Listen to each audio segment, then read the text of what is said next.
Hello dear students, once again welcome in the online class of subject basic chemistry. I am Professor Swati Ingre. In last video we have started the unit number 2 electrochemistry and corrosion. तो इस unit में हमने last video में कुछ electrochemistry के basic concepts पढ़े। अभी हम आज से स्टार्ट कर रहे हैं एप्लीकेशंस ऑफ इलेक्ट्रोलिसिस। इलेक्ट्रोलिसिस के डेफिनेशन हमने लास्ट वीडियो में पढ़ी है, उसी के एप्लीकेशन हम इस वीडियो के माध्यम से पढ़ने वाले हैं। कोर्स आउटकम क्या है? तो ये यूनिट पढ़ने के बाद आपको इलेक्ट्रोकेमिस्ट्री के कंसेप्ट समझ में आएंगे, जिसकी वजह से करोजन प्रोसेस की रोकथाम करने के लिए क्या उपाय योजना हम कर सकते हैं उसके बारे में आपको जानकारी मिलेगी।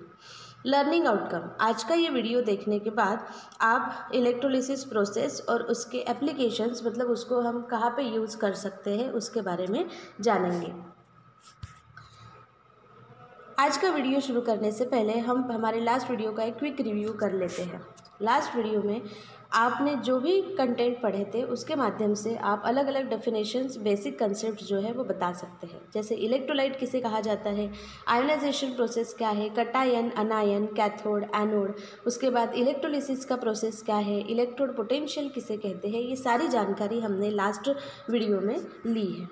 देन तो इलेक्ट्रोलिसिस, एक बार हम फिर से इलेक्ट्रोलिसिस के डेफिनेशन रिवाइज कर लेते हैं। मैंने आपको एक डेफिनेशन पढ़ाई थी आयोनाइजेशन और एक डेफिनेशन पढ़ाई थी इलेक्ट्रोलिसिस। दोनों की डेफिनेशन मोर और लेस सेम ही है। अंतर बस इतना है कि आयोनाइजेशन कब होता है, जब हम इलेक्ट्रोलाइट में वाटर ऐड करते हैं, ठीक है, तो वो स्प्लिट होता है, ब्रेक होता है और आयंस बनाता है, तब उस प्रोसेस को कहा जाता है आयनाइजेशन। और जब हम इलेक्ट्रोलाइट में से इलेक्ट्रिक करंट पास करते हैं और वो ब्रेक होता है और आयन बनाता है, तब उस प्रोसेस को कहा जाता है इलेक्ट्रोलिसिस। तो जब भी आपको ये इस तरह का डायग्राम दिखेगा तो ये डायग्राम रहेगा इलेक्ट्रोलिसिस का, क्योंकि हम इसमें इलेक्ट्रिक करंट जो है वो सॉल्यूशन में से पास करते हैं, जिसकी वजह से ये जो सॉल्यूशन यहाँ पे है, जो इलेक्ट्रोलाइट सॉल्यूशन है, ये इलेक्ट्रोलाइट सॉल्यूशन आयंस बनाता है, ठीक है। देन उसी में हमने कैथोड और एनोड के बारे में भी पढ़ा था कि बैटरी के जो इलेक्ट्रोड बैटरी के निगेटिव टर्मिनल से जोड़ा जाता है उसे कहा जाता है कैथोड, और जो इलेक्ट्रोड बैटरी के पॉजिटिव टर्मिनल से जोड़ा जाता है उसे कहा जाता है एनोड। जैसे कि इस डायग्राम में हम देख सकते हैं, ये बैटरी है, बैटरी का ये निगेटिव है टर्मिनल और ये पॉजिटिव टर्मिनल है। तो जिस इलेक्ट्रोड को बैटरी के निगेटिव के साथ जोड़ा गया है वो बन जाता है कैथोड, और जिस इलेक्ट्रोड को बैटरी के पॉजिटिव टर्मिनल के साथ जोड़ा जाता है वो बन जाता है एनोड। देन आज का जो हमारा मेन टॉपिक है वो है applications of electrolysis. Electrolysis process को हम डे टू डे लाइफ में कैसे यूज़ कर सकते हैं। तो वैसे तो उसके बहुत सारे एप्लीकेशंस हैं, लेकिन हमारे करिकुलम में हमको दो एप्लीकेशंस पढ़ने हैं, that is electroplating and electro refining. तो वन बाय वन हम स्टार्ट करते हैं। सबसे पहले हमारी एप्लीकेशन जो है इलेक्ट्रोलिसिस की वो है इलेक्ट्रोप्लेटिंग। तो इलेक्ट्रो का मतलब होता है by passing electric current. Electric current जब हम पास करते हैं तो वहाँ पे हमेशा इलेक्ट्रो वर्ड आएगा ही। और प्लेटिंग का मतलब होता है कोटिंग करना, ठीक है, लेप लगाना, जिसे हम सिंपल लैंग्वेज में बोल सकते हैं। तो इसके डेफिनेशन क्या है, तो इसके डेफिनेशन ध्यान से समझना है आपको।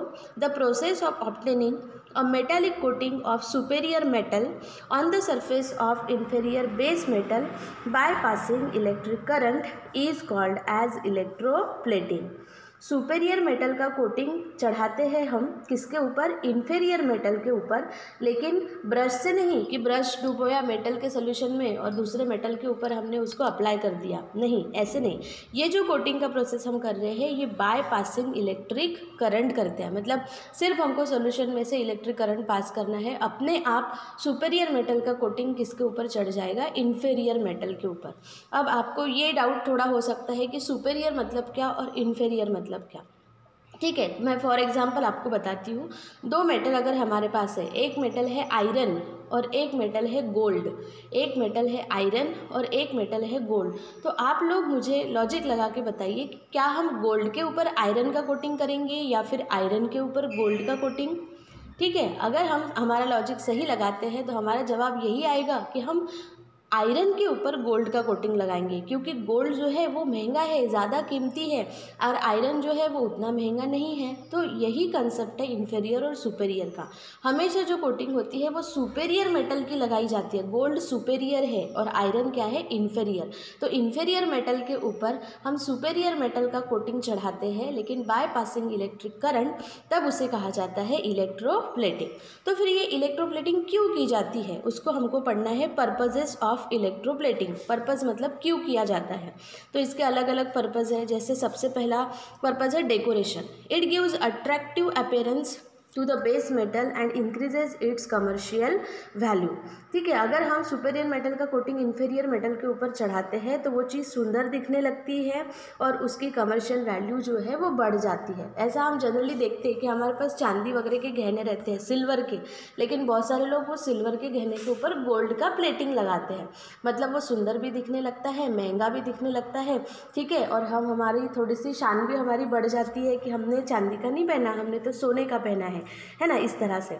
उसके बाद प्रोटेक्शन फ्रॉम करोजन। ऐसा करके इलेक्ट्रोप्लेटिंग करके हम मेटल्स की करोजन से रोकथाम कर सकते हैं। वैसे तो सारे ही मेटल करोजन ससेप्टिबल होते हैं, सभी का कभी ना कभी करोजन होता है, लेकिन कुछ कुछ मेटल ऐसे होते हैं जो जिनका करोजन जल्दी नहीं होता।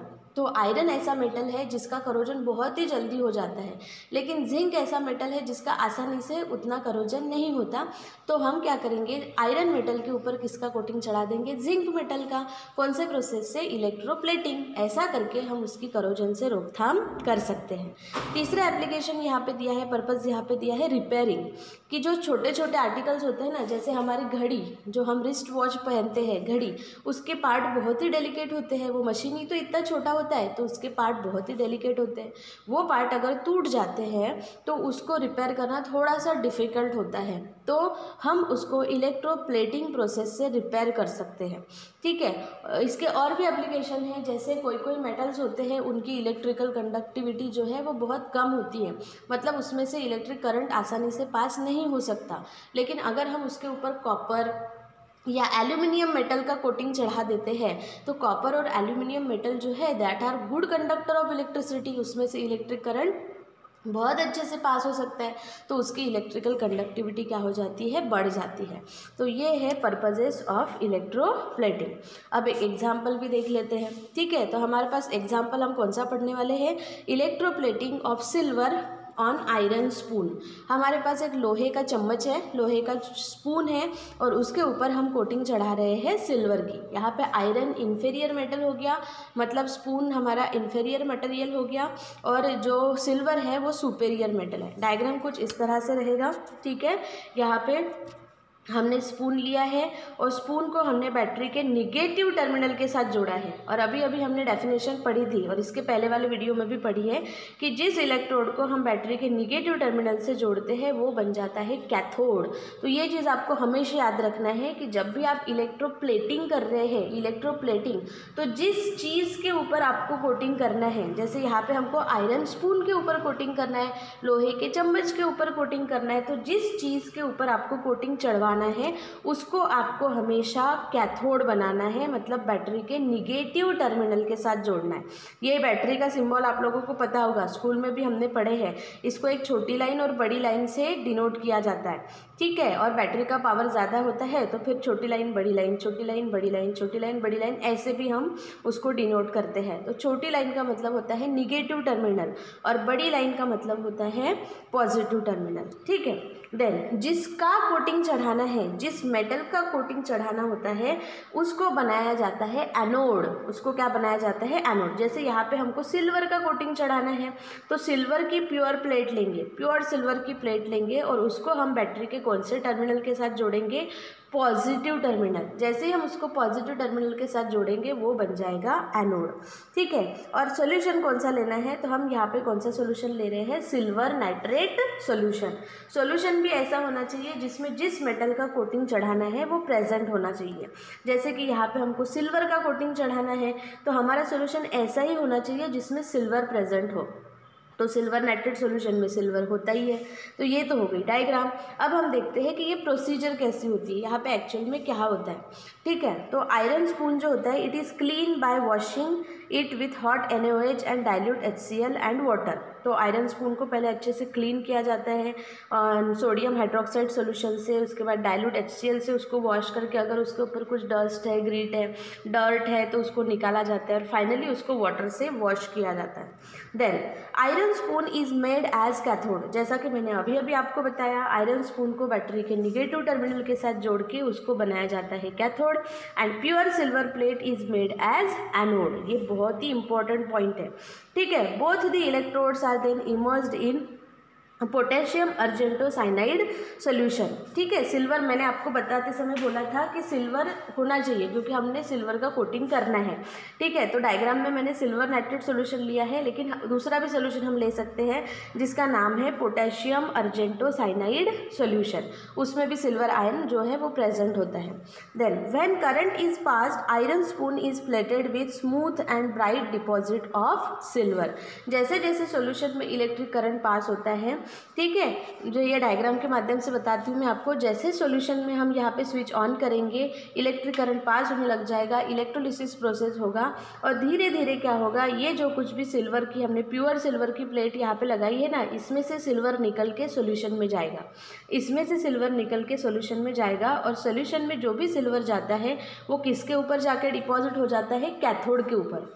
किसके ऊपर जाके डिपॉजिट हो जाता है, कैथोड के ऊपर।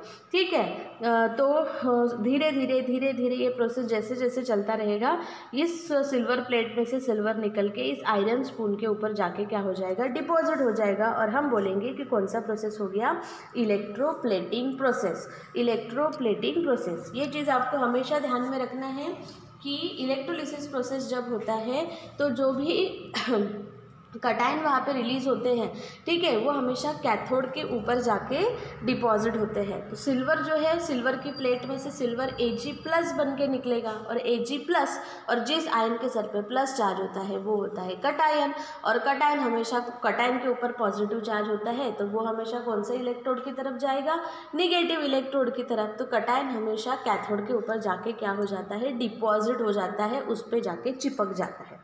ठीक है, तो ये तो बात हो गई इलेक्ट्रोप्लेटिंग की। अब दूसरी एप्लीकेशन हम पढ़ेंगे, दूसरी एप्लीकेशन है इलेक्ट्रो रिफाइनिंग। इलेक्ट्रो रिफाइनिंग, फिर से इलेक्ट्रो का मतलब होता है बाय पासिंग इलेक्ट्रिक करंट और रिफाइनिंग का मतलब होता है प्यूरिफिकेशन। रिफाइनिंग का मतलब क्या होता है, प्यूरिफिकेशन। जैसे हमारे घर में हम यूज़ करते हैं ना refined oil, refined oil add में भी बताते हैं कि ये ऑयल जो है वो रिफाइंड ऑयल है। तो रिफाइंड का मतलब होता है प्यूरिफाइड। तो हमको मेटल का प्यूरिफिकेशन करना है, लेकिन कैसे, उसको छान के नहीं करना है, उसमें से इलेक्ट्रिक करंट पास करके हम उसको प्योर कर सकते हैं। तो डेफिनेशन क्या है, the process of obtaining pure metal from impure metal.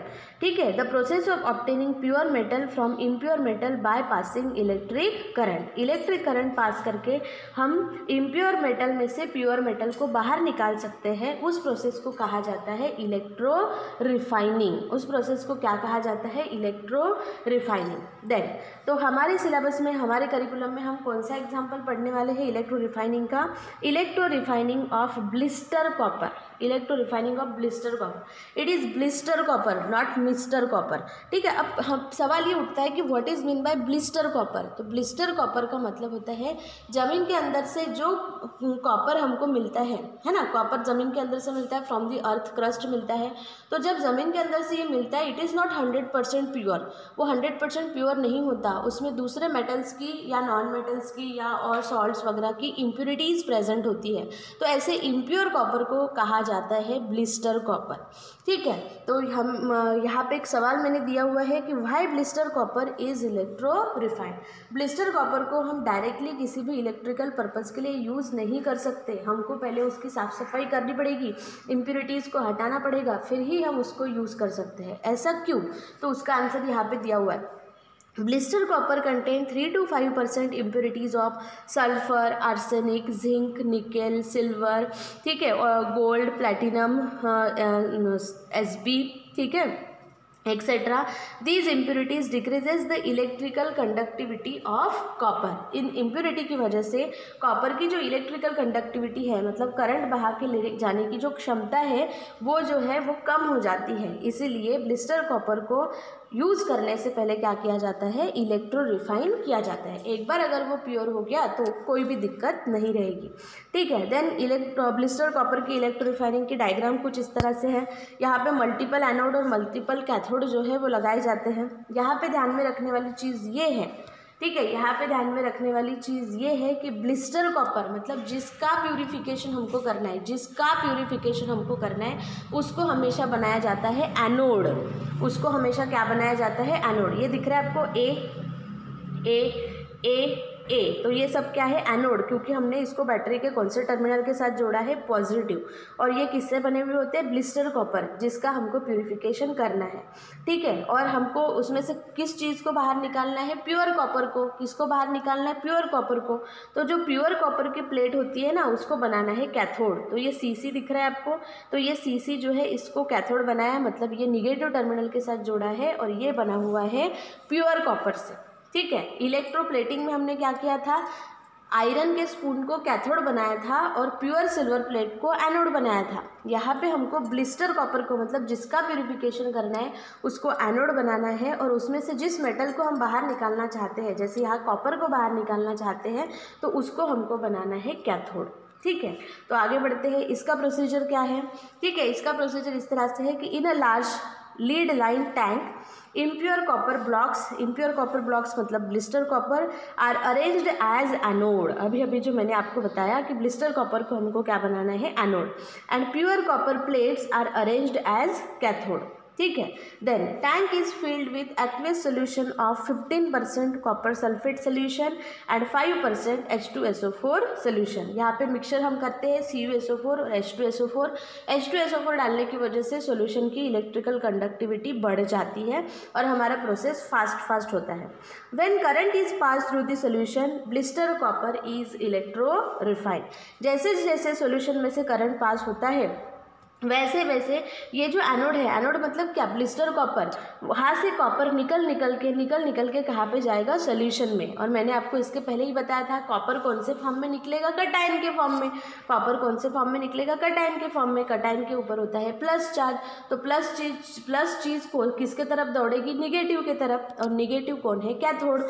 तो जो भी कॉपर इस ब्लिस्टर कॉपर में से बाहर निकलेगा, वो कॉपर किसके ऊपर जाके डिपॉजिट हो जाएगा, कैथोड के ऊपर, मतलब प्योर कॉपर की प्लेट के ऊपर जाके डिपॉजिट हो जाएगा। तो धीरे धीरे सारा का सारा कॉपर निकल के इसके ऊपर जाके क्या हो जाएगा, कैथोड के ऊपर जाके डिपॉजिट हो जाएगा, ठीक है। तो फिर यहाँ पे क्या बचेगा, एनोड पे क्या बचेगा, ये थोड़ा सोचने वाली चीज़ है। यहाँ पे हमने एनोड किसे बनाया था, इम्प्योर कॉपर को, मतलब उसमें कॉपर भी है और इम्प्योरिटी भी है। जब इलेक्ट्रोलिसिस का प्रोसेस चलेगा, धीरे धीरे कॉपर निकल के कैथोड के ऊपर जाके डिपॉजिट हो जाएगा। एक स्टेज ऐसी आएगी जब इम्प्योर कॉपर में से पूरा कॉपर निकल के कैथोड के ऊपर जाके डिपॉजिट हो जाएगा। तो यहाँ पे क्या बचेगा, यहाँ पे बचेगी इम्प्योरिटीज़। एनोड की जगह पे क्या बचेगी, इम्प्योरिटी। और वो इम्प्योरिटी यहाँ नीचे गिर जाती है सॉल्यूशन में, वो इलेक्ट्रोड से अटैच नहीं रहेगी, वो इम्प्योरिटी यहाँ पे नीचे गिर जाती है, जिसे कहा जाता है एनोड मड। जिसे क्या कहा जाता है, एनोड मड। वो एनोड से गिरी हुई है। और मड का मतलब क्या होता है, मराठी में उसको चिखल बोलते हैं और हिंदी में उसको कीचड़ बोलते हैं। कीचड़ मतलब कचरा, मतलब इम्प्योरिटी। तो ये एनोड से गिरी हुई है, इसलिए इसको कहा जाता है एनोड मड। तो ये हो गया है किसके बारे में, इलेक्ट्रो रिफाइनिंग प्रोसेस के बारे में। तो हमने 2 एप्लीकेशन पढ़े, एक हमने पढ़ा electroplating of silver on iron spoon और एक हमने पढ़ा electro refining of blister copper. ये दोनों हैं एप्लीकेशन इलेक्ट्रोलिसिस प्रोसेस के। आज के इस वीडियो से हमको बेसिक नॉलेज मिला है इलेक्ट्रोलिसिस के एप्लीकेशन के बारे में, ठीक है। इससे रिलेटेड कुछ एक्सपेरिमेंट भी हम परफॉर्म करने वाले हैं और ये चीज़ आपको लाइफ लॉन्ग याद भी रहने वाली है। आपका असाइनमेंट क्या है, आपका असाइनमेंट है इलेक्ट्रोलिसिस प्रोसेस का डेफिनेशन बताना है और उसके एप्लीकेशंस आपको बताना है। Then electroplating of silver on iron spoon को एक्सप्लेन करना है और electro refining of blister copper को भी एक्सप्लेन करना है। आगे आने वाले वीडियो में हम एक बहुत ही इंपॉर्टेंट टॉपिक पढ़ने वाले हैं हमें फैराडेज के अलग अलग लॉ पढ़ने, 2 लॉ पढ़ने एक्चुअली, तो हम नेक्स्ट वीडियो में पढ़ेंगे Faraday's first law of electrolysis और फिर आगे हम उसके ऊपर के न्यूमेरिकल्स भी पढ़ने वाले हैं। So dear students, don't worry, be happy, keep learning, happy learning. Thank you very much.